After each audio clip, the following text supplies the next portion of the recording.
Hello, and welcome to the lecture on Art of the Ancient Near East.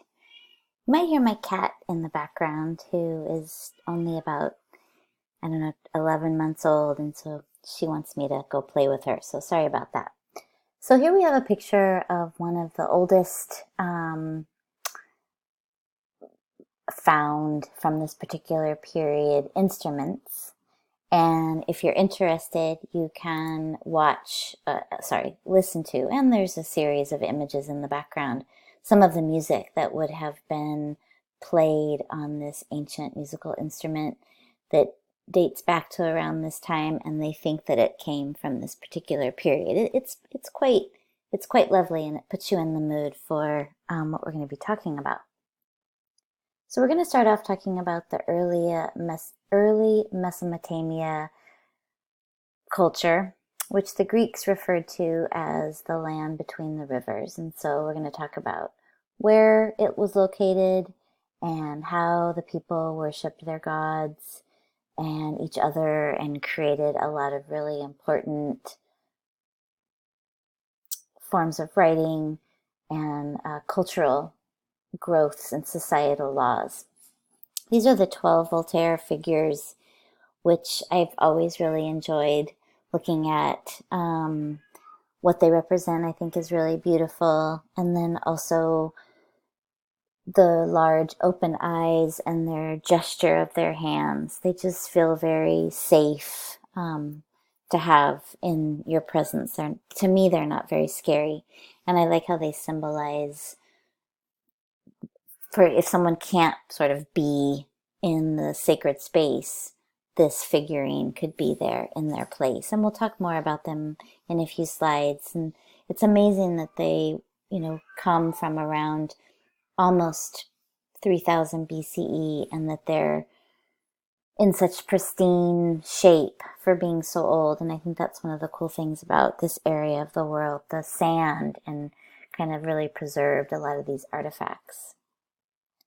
So here we're looking at a map of the Near East, and you can kind of see the green areas on the map represent the fertile land, being close to the water. Obviously, that was really helpful to support the early agricultural areas that happened between the two main rivers.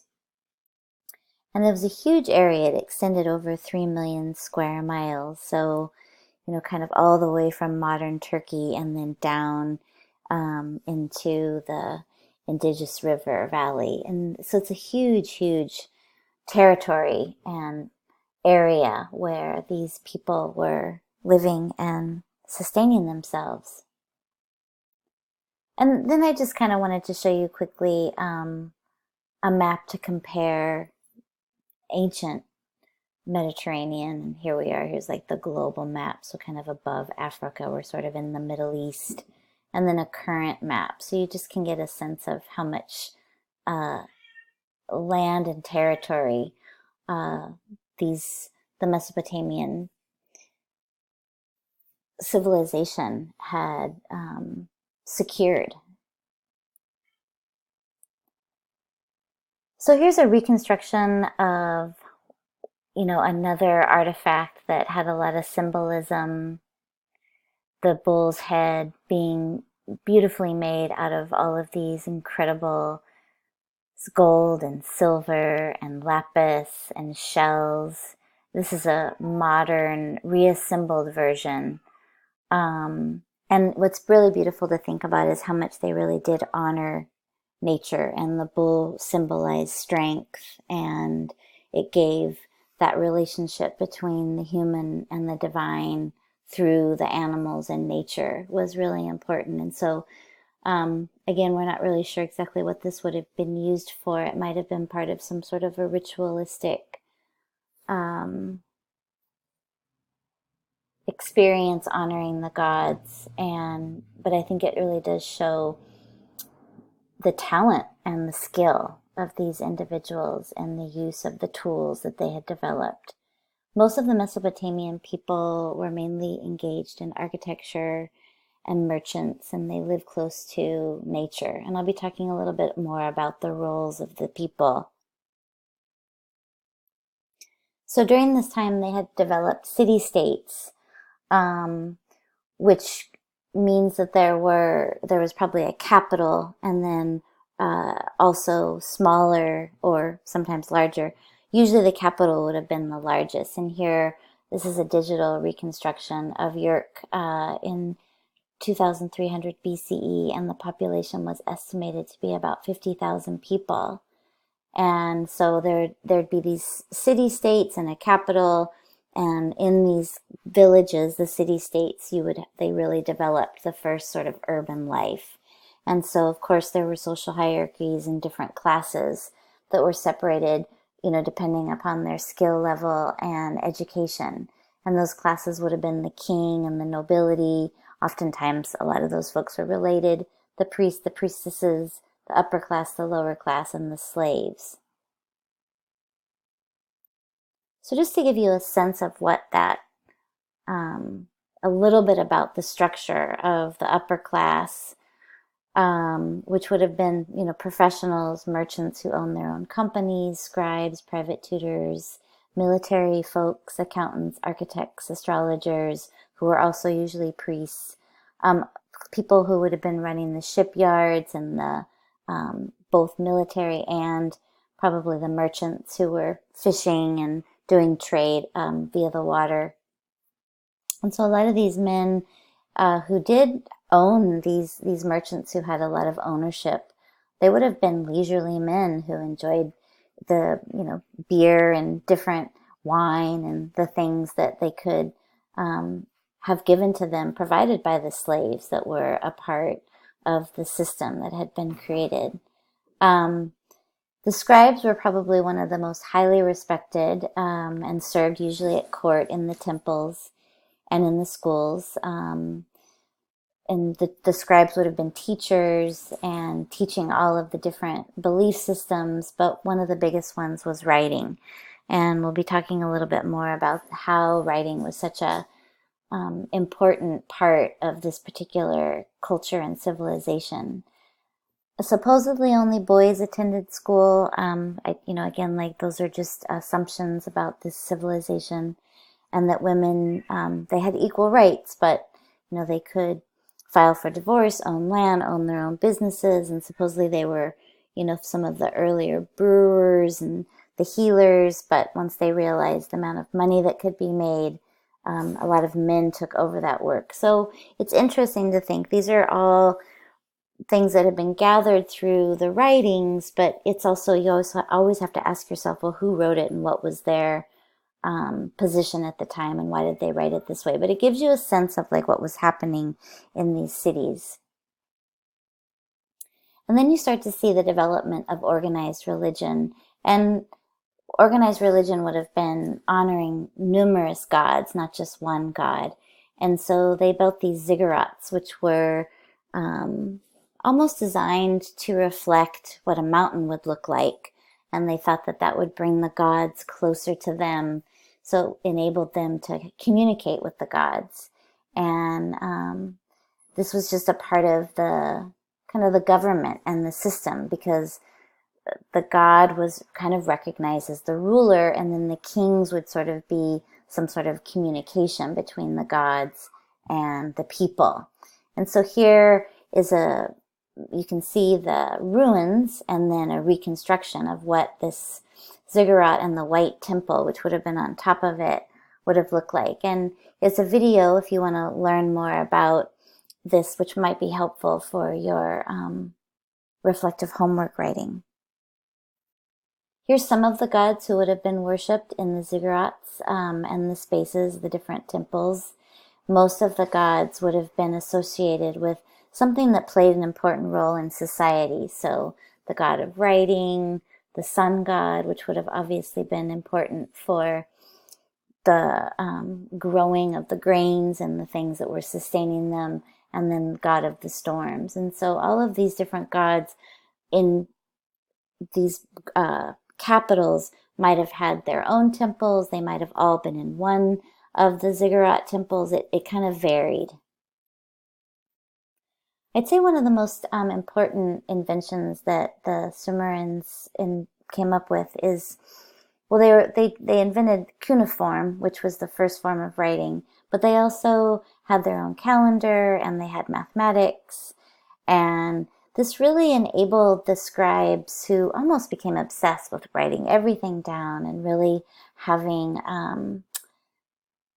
the facts about what was happening in the present day. And that's given archaeologists and scholars a lot of information to work with to sort of reshape how these people lived because they had these writings. And a lot of the writings were to keep records of trade and commercial exchange and for accounting purposes. But a lot of that was also just inherent in their belief system. So it's interesting to think about once writing was something that was shared amongst the higher class folks, it became a really important part of the culture. And so you can kind of see here how they were made. And there's a video, if you'd like to watch, that talks about the markings and how, the tools that were used and the tablets and the value of these tablets from this time period has helped people to realize, for a long time, the Bible was kind of considered to be the oldest and most authoritative book in the world. And then in about 1872, George Smith was able to translate some of these writings, which had a huge impact on our understanding of history. And it opened up the discussion in a lot of different ways about the influence of these different cultures that came before the Romans and the Greeks, which some people kind of think that that's where some of these civilized authority and laws and ideas came from. And here's just an example of, we talked a little bit in the last lecture about the cave paintings and the markings that were made all over the world in different caves with different significance, but also like this similar kind of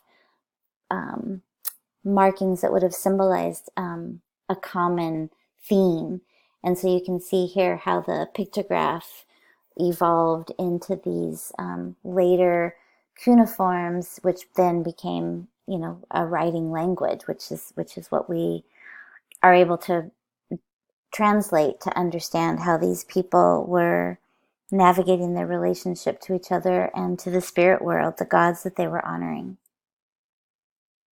So moving on to some of the mythology around the powerful leaders of this particular time. This is a stele of Naram Sin from around 2254 to 2218 BCE, and it commemorates a military victory of the great-great-grandson who was the founding king of the Akkadians. And so we're looking at an artifact, this stele that's it reflects the symbolism of the mythology that was created to visually represent this military incident that enabled the great-grandson of Sargon to take over. And so what's important about this particular stele is to notice the hierarchy of scale, meaning that the military might of the king, he's larger than all the other characters in this scene, and he's dominated. All of the figures are kind of looking up to him, and he's then wearing the helmet and kind of looking up to the suns. And so all of this is sort of symbolized to visually represent the power that he had, the connection that he had to the gods, and then the power that he had not only in his followers who were fighting behind him, but in the Lillibuli, who were the enemies that they were, killing. And you can kind of see how one of them is trying to pull the arrow out of his throat, and the other one is begging, please, please for mercy.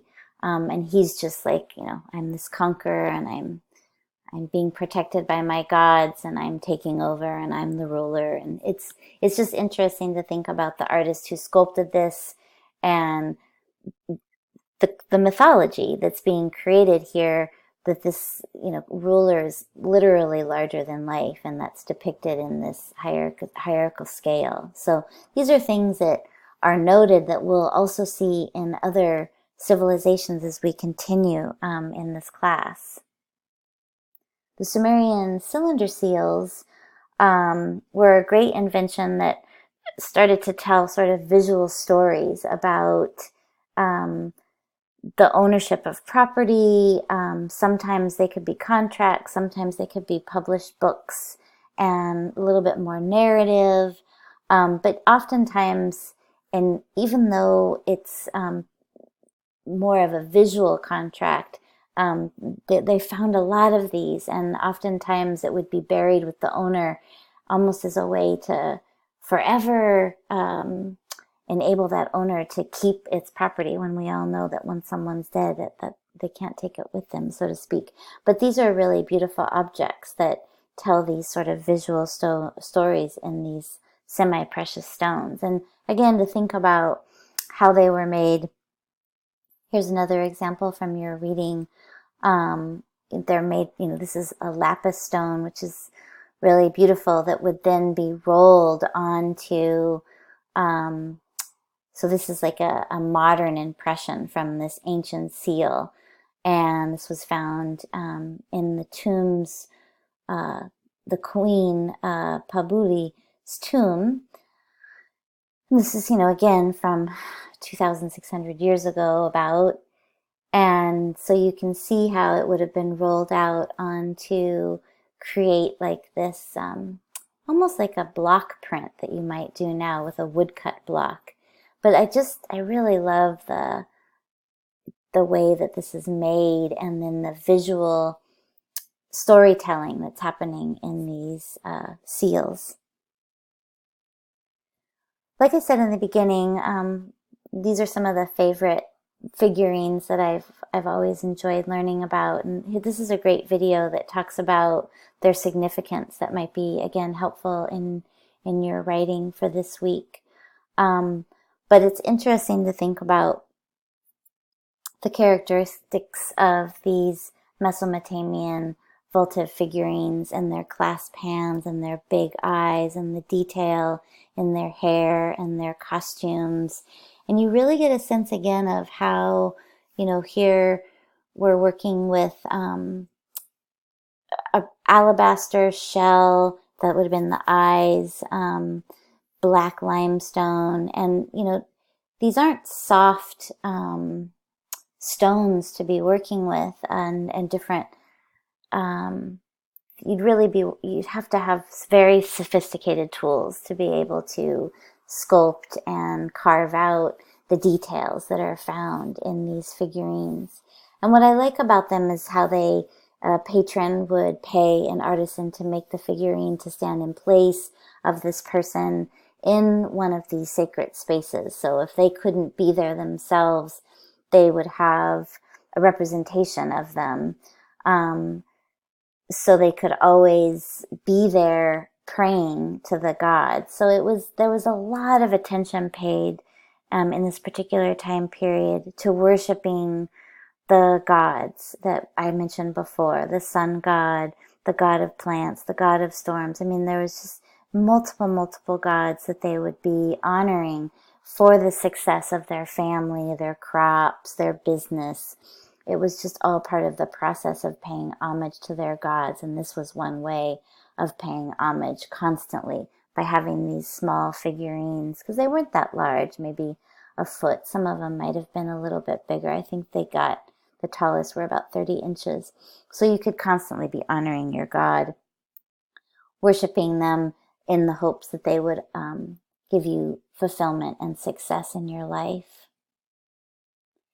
And then this also is a very important Seelie, the Hammuraburi. I'm probably butchering that, and I'm sorry. I can't pronounce every single one of these names over the 40,000 years that we're covering.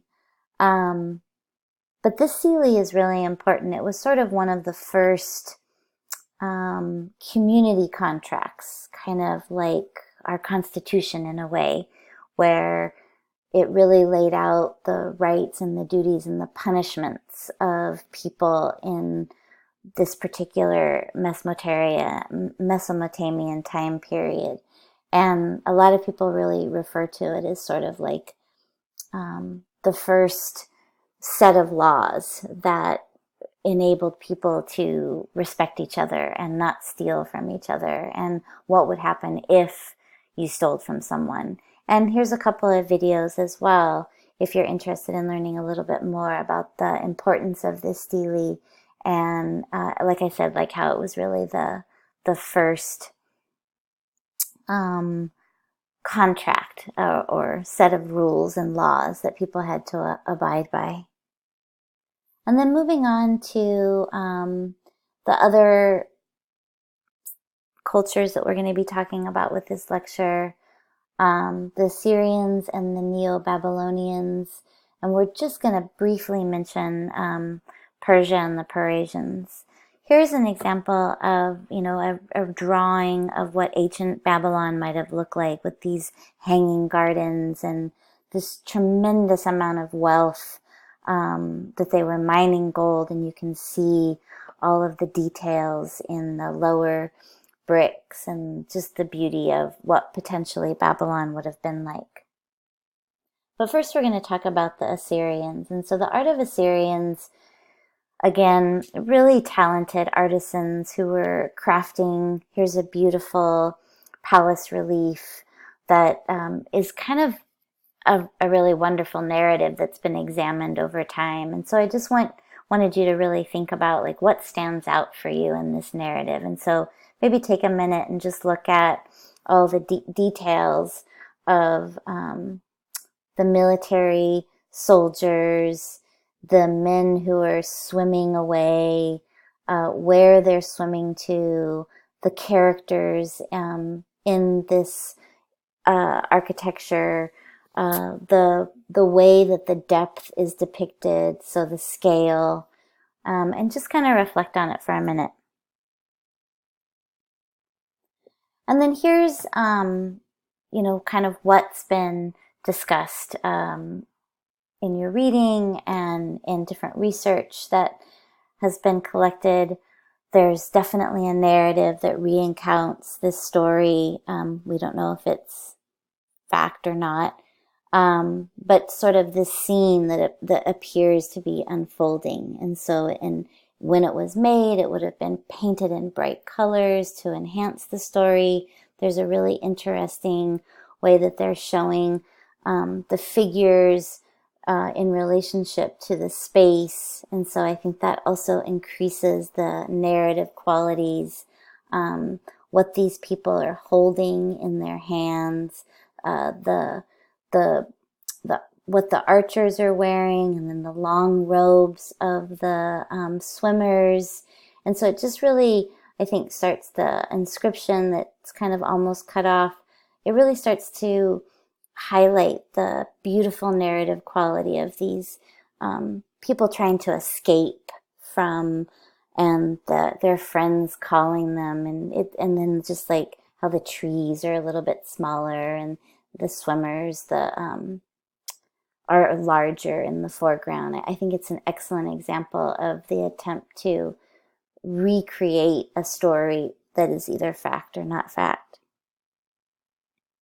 And then some of the architecture of the Assyrians. Here's the palace complex from Sargon II, so the second. And this would have been a large cityscape, so to speak, that would maybe be about 1.5 by 1.25 miles. And there were these massive towers on around 7 gates. The brick walls were about 120 feet thick and 42 feet high, and they were about 5 miles all the way around. It's pretty impressive to think about the amount of people, the architects who had to design it, the people who would have constructed it may or may not have been slaves. One of the cool things about it is to think about all the temples that we were talking about that would be honoring the different gods, the ziggurat, again, to make sure that there's that connection to the gods and the mountains and the landscape that is around them. And supposedly in 1879, the king held this huge festival here with about 70,000 people to celebrate the construction of this new city. So again, just the liveliness and the amount of people and the things that were built and made is really impressive.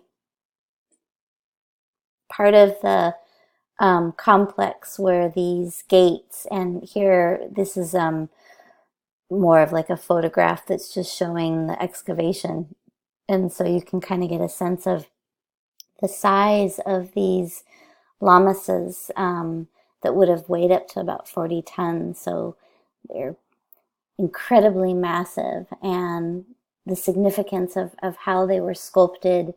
They were these interesting sort of human-headed winged lion with a horse and the bull effect of their lower portion of their bodies. And the sculptor kind of made it so the guardians had 5 legs. So as you passed through, it looked like they were moving.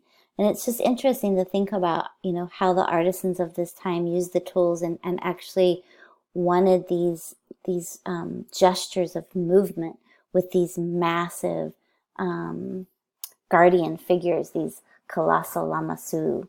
So again, here's another video which talks about the value and the importance of these guardians. So one of the most famous Neo-Babylonian rulers, Nebuchadnezzar, ruled from 605 to 562 BCE, and he was a really great patron of architecture. So that was something that he invested quite a bit in his temples and honoring the Babylonian gods. And again, one of the reasons why the rulers would invest so much in their architecture and their art was to impress the gods, which the people believed they should do because they believed that the gods would enable them to procreate, to be successful, like I was saying, in their business. So everyone was kind of agreeing upon the value of honoring and worshiping these gods. And here, so you can kind of get a sense of the cities in the background. We'll be talking a little bit more about some of the details, but you can also see the military. And so, there was obviously starting to have a lot of territorial battles. And so that's going to show up more and more as we move through the different cultures that we'll be talking about. And more on the architecture, here's the processional way that was about 66 feet wide. And it would have been, where you're honoring the king of the city, which the king is, of course, connected to the gods. And so if you were coming to visit the capital and you were, from a smaller village, this would all be very impressive, and it would make you believe that there is this god and that the king was connected to the god. Here's a reconstruction of the drawing of this entrance to Babylon. And the Ishtar Gate, incredibly beautiful, made of glazed brick, and it was about, 40 feet tall or thereabouts. And here it's been moved into a museum, and so we're seeing it in an environment, an unnatural environment, so to speak. But it was an important gate that was incredibly colorful and elaborately decorated with these different animals, of course, that are representing power: lions, bulls, strong beasts that show the power and strength of the ruler and the Neo-Babylonian peoples of this particular capital. And the towers, you can kind of also see how complicated all the details are with the glazed brick. And so here's another video that is going to show you more information about the beauty and significance and the craftsmanship of this particular Ishtar Gate. So, of course, throughout history, the Tower of Babylon has been recreated and considered to be this factual city, but also a little bit mystical, and like, so it's been recreated in a bunch of different ways. And this is just an interesting video that talks about how artists have recreated some of the mythology behind this city. And even though there is a lot of research to how the people lived and the cultures that were created and the rules and the opulence of the rulers and the people in the higher positions in the courts, it's interesting just to watch, if you'd like, that just talks about how different artisans have visually reproduced this particular famous city. And then, of course, Babylon fell in 539 BCE. And it was taken over by, it was conquered by the folks from Persia. And so that's kind of where we're ending up here. So we have Cyrus the Great and Darius the Great, who were incredibly important rulers because they were really interested in bringing all of the different belief systems together. And so you can watch this video, and it talks a little bit about their interest in having more equality and justice amongst the people. And an aerial view of the complex of Persepolis, which again was a really important cultural capital that people would come to sell their wares and buy goods and have all these exchange. And this is, now in the contemporary country of Iran. And here's a visual illustration of how colorful and I think almost magical Persepolis would have been.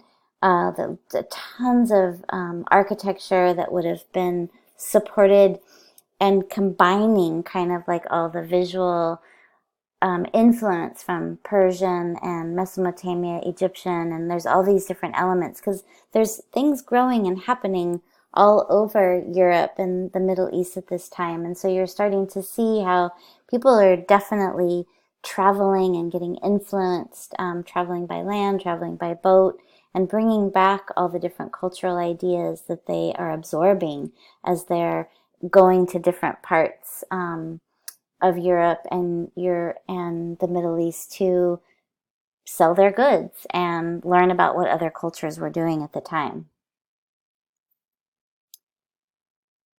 So you can kind of start to see again, it's obviously you're just getting, this is just a visual illustration of what these audience halls would have been like, and the massiveness and the details, and how they would have had rankings for the military warriors, and again, like, of course, there's lions and bulls and all of these different powerful symbols that are giving the illusion that these people are massive and mightiful.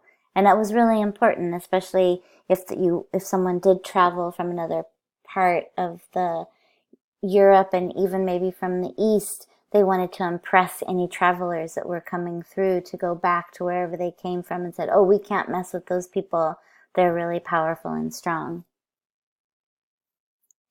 So that's it. I think that it's a really big overview of some of the concepts that were covered in your book, and a little bit more about some of the cultural things that were happening at the time, this time period that we just covered, the art of ancient Near East.